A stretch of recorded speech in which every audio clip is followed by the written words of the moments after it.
Now, you've seen her on the catwalk as a supermodel. You've seen her on the arm of some of the world's most famous rock stars. You've seen her on state visits as the First Lady of France. And now, a side of Carla Bruni that you may not have seen recently, the singer and artist. Since leaving the Élysée Palace last year, Bruni has released a new album. It's called Little French Songs. And I spoke to her earlier as she sings her way back into civilian life. Carla Bruni, welcome to the program. Thank you very much. Good to see you. Tell me how relieved you are to no longer be First Lady and be back in your own comfort zone. Well, I wouldn't say relieved. I mean, it's very peaceful and very nice not to have so much pressure. But I wasn't having depression. It was my husband. You know, so I'm relieved in a personal way, you know, because you're always afraid someone might get so tired or ill, you know, from this kind of position. And to be able to perform again. And yes, that's my, you know, be able to perform live, be able to go on tour, that's really nice. So you're here promoting your new album, yes. Little French Songs. Yes. And I wonder if you'd play just a little bit of any of the songs that you want for us. With pleasure. So I'll play you a little minute of, you know, the album is called Little French Songs, and it's full of little French songs, and this one is called Little French Songs. Appropriately named. It's not French, it's not English, it's Fringlish. Fringlish, go right, for it. Yes. Quand tout va mal, when life goes wrong, cry for a little French song. French song are maybe démodé, mais si douce à fredonner. French song are tender à l'envie, nostalgique à l'infini. So you know it means when life is not so easy, try for a little French song. Of course they're démodé, they're not dancing, you know, they're not. But they're nostalgic, sort of and folk. they bring you to Paris. Well, there you go. Let me ask you, because obviously everybody knows that you had friendships with a lot of top musicians. People like Mick Jagger, people like Eric Clapton, all these people. Who are your influences? Did they encourage you to sing? How did you start singing? No, I started singing on my own, you know, but, you know, as a child, really. But my greatest influence would be folk singers, you know, songwriters, classic songwriters, you know, like Bob Dylan, Leonard Cohen, you know, Emmylou Harris, you know, or also the old jazz woman, you know, like Billie Holiday, Ella Fitzgerald. Those are the people that made me want to sing. The sort of intimate folk intimate songs. And simple, yes. Your life was anything but simple when you became First Lady. You went from superstar model, very famous, but into a whole different sort of fish tank when you became the wife of a president. You got married, your first marriage. Late marriage. Late marriage, and your first marriage, even though you had a son before. But describe the marriage and why you did it just before you went to England and you met the Queen, and that was an amazing trip. It was an amazing trip. It was more comfortable for us to be married, but we would have been married anyway. You know, of course we were, well, this was the French Republic, so, you know, being like a non-official position. I was coming from show business, you know, and I just wanted to reassure the people and show them that I wasn't just hanging out and dating the president, you know.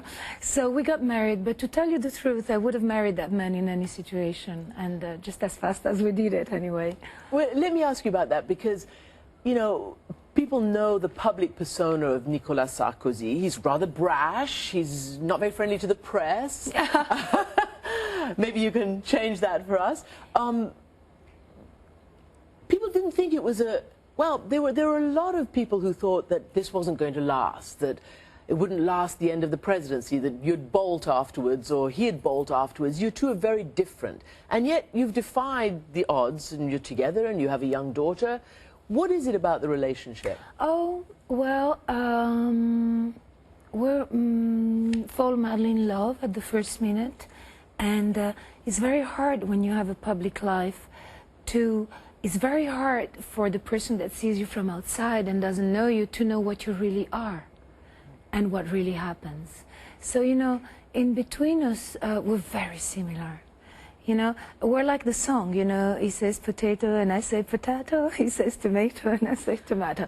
So we're matching, and we're very lucky that we meet one another, because that's his third marriage, hello, and my first marriage, but, you know, I was 40 when I met him, and so how can I say, I think at that time of life, you wouldn't let such a love pass by without catching it. You describe a very warm husband, somebody who's very attentive.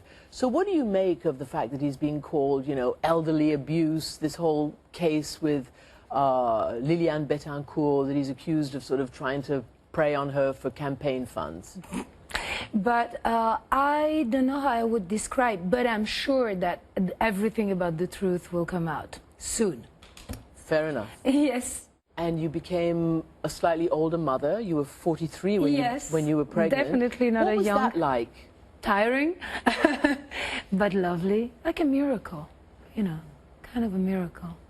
And having a healthy little girl, such a luck.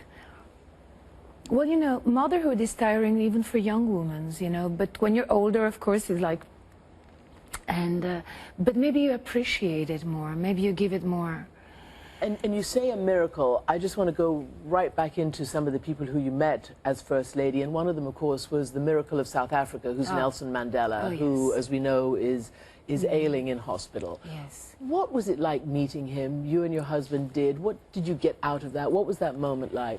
It was one of the most incredible moments of my life, I must say.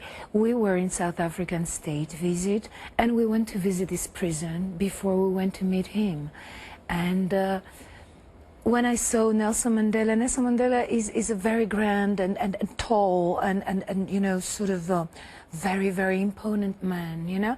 And when I saw him sitting in that chair, I couldn't believe he had spent the 20 years in that small, tiny prison, because, you know, we saw the prison before we saw him. And I was wondering, when I was sitting in front of him, how he could actually lay down. He probably never laid down, not even once. He could never sleep laying down on the floor. There was no room, hardly enough room for me to lay down. And so I was wondering, sometimes you meet some sort of people. He came out after 20 years of jail, forgiving the people that put him in jail, feeling sorry for them. That's what he said. So sometimes in life you get to meet this kind of person, very rarely, that makes worth life. Do you think you will ever go back into that kind of public life? Do you think your husband will run again for the presidency? Well, I don't know. It's really not very much depending on me. Can you imagine being First Lady again? Well, I don't imagine many things, you know. I don't project myself so far. That's his situation, his story. That's his life. It's not mine. But he's so supporting with me, supportive, that I am the same with him. What song are you going to sing, and why have you chosen this? With my friend Dave Stewart, we've chosen to sing Blowing in the Wind, because of course it's a song about freedom. It's a song about, it's a song about freedom. It's probably the most beautiful song about freedom was ever written by Bob Dylan. Should I sing it to you, a little piece? How many roads must a man walk by before you can call him a man?